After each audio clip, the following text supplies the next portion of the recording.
Forms की बात करूं तो वर्ब के टोटल 5 फॉर्म्स होते हैं, हम सबको पता है। पहला होता है V1 फॉर्म, दूसरा होता है V1 प्लस SEIS फॉर्म, तीसरा होता है आपका V2 फॉर्म, चौथा होता है आपका V3 फॉर्म और पांचवा होता है आपका V4 फॉर्म या फिर V1 प्लस ING फॉर्म। ठीक है, ये टोटल 5 फॉर्म्स होते हैं।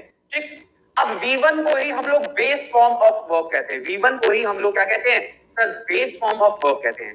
सर V1 के साथ लगता क्या है? देखो भाई, V1 के साथ हमेशा प्रेजेंट, आपका प्रेजेंट टेंस में, प्रेजेंट इंडेफिनिट टेंस में प्लूरल सब्जेक्ट के साथ क्या लगता है? V1 लगता है।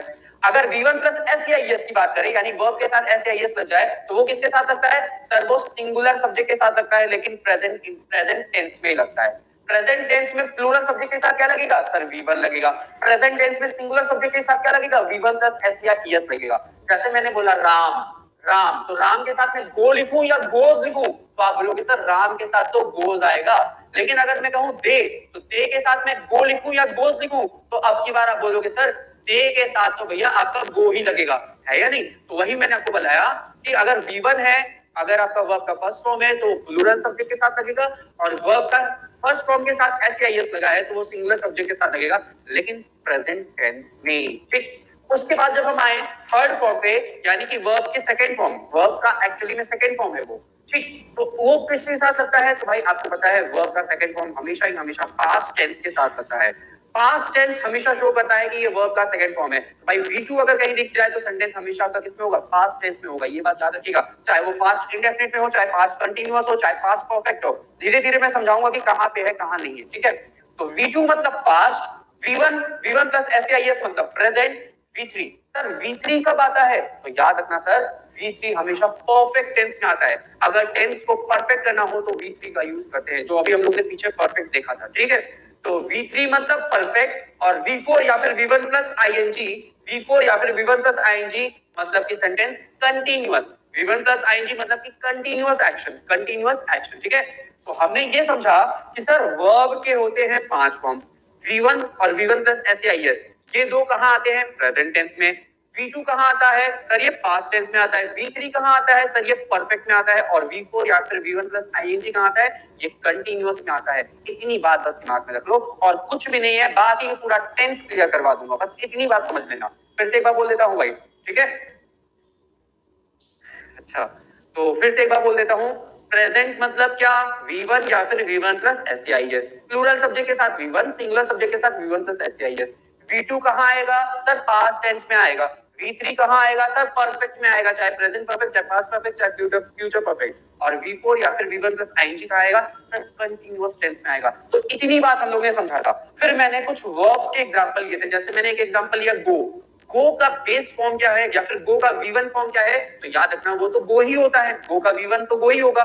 लेकिन गो का V1 प्लस SEIS क्या होता है सर? गोज हो जाएगा, गोज, राम गोज। और V1 प्लस SEIS कहां लगता है? प्रेजेंट टेंस में, सिंगुलर सब्जेक्ट के साथ। ठीक, गो का V2 फॉर्म क्या होता है सर? गो का V2 होता है वेंट, गो वेंट। ठीक, और अगर V3 की बात करें तो सर वो तो गॉन होता है, हम सबको पता है, गो वेंट गॉन। और V1 प्लस ING गोइंग हो जाता है। ठीक है, इतनी बात आप सबको पता है भाई, बिल्कुल मैं जानता हूं आप सबको पता है यहाँ तक, लेकिन मुझे ये समझाना था, ये 3 फॉर्म्स अगर आप समझ लो, ये 3 फॉर्म्स को अपने माइंड में रट लो, कह लो, रट लो, दिमाग में डाल लो। ठीक है, देखो एक वर्ब होता है BE, सिंपल सा एक वर्ब है बी।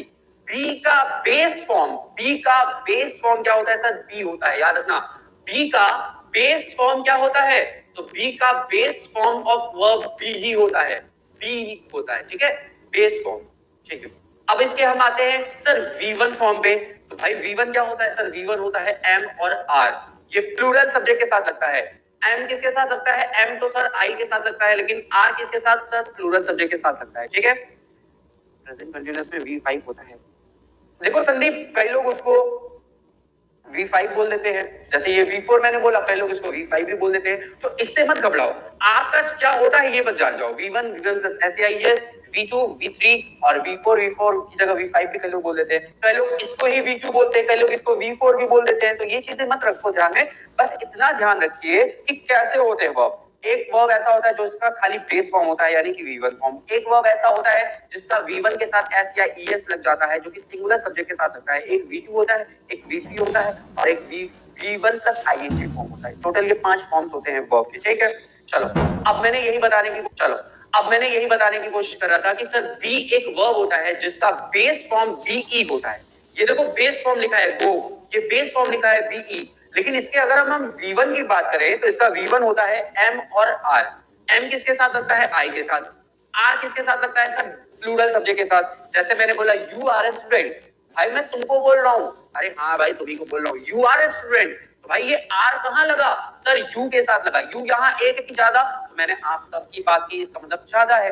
तो you are students, you are students, भाई ये आर कहाँ लगा? प्रेजेंट टेंस में V1 यानी कि प्लूरल सब्जेक्ट के साथ। मैंने लिखा इज, मैंने बोला he is the teacher, he is the teacher, भाई ही के साथ इज लगाया ना, तो बी का V1 प्लस एस या ईएस। देखो भाई एस यहाँ पे भी है, एस यहाँ पे भी है, एस यहाँ पे भी है, एस यहाँ पे भी है, एस यहाँ पे भी है, एस यहाँ पे भी है, तो एस या ईएस फॉर्म में एस जरूर आएगा। और इज कहाँ लगता है सर? सिंगुलर सब्जेक्ट के साथ लगता है, हम सबको पता है ना, तो ये हो जाएगा इज। तो बी का अगर मैं V1 फॉर्म बोलूं तो एम और आर और बी, बी भी हो जाता है, इसका बी भी एक V1 फॉर्म है। और बी का V1 प्लस एस या ईएस फॉर्म क्या होता है? इज होता है। बी का V2 फॉर्म क्या होता है सर? वॉज होता है, वर होता है। वॉज किसके साथ आता है? सिंगुलर सब्जेक्ट के साथ वॉज लगता है, और प्लूरल सब्जेक्ट के साथ क्या लगता है? वर लगता है। आप सबको पता है ये बात। आ जाओ थर्ड फॉर्म पे। बी का थर्ड फॉर्म होता है बीन, बी का थर्ड फॉर्म होता है बीन, और बी का V1 प्लस आईएनजी फॉर्म क्या हो जाता है? बीइंग हो जाता है। और जब आप वॉइस में देखोगे ना तो यही बीन और यही बिंग दिखाई देता है सबसे ज्यादा, वॉइस जब चेंज करते हो। इसीलिए मैं बोल रहा था पहले टेंस पढ़ लो फिर वॉइस और नरेशन पढ़ना, बहुत इजी हो जाएगा। तो ये बात याद रखना कि बी का फॉर्म क्या होता है। बी का V1 form be am are, be का V1 प्लस एस या ईएस इज हो जाता है। बी का V2 क्या हो जाता है? वॉज और वर। बी का V3 क्या हो जाता है? बीन हो जाता है। और बी का आईएनजी फॉर्म बिंग हो जाता है। इसी तरीके से डू होता है, डू मतलब डू के बहुत सारे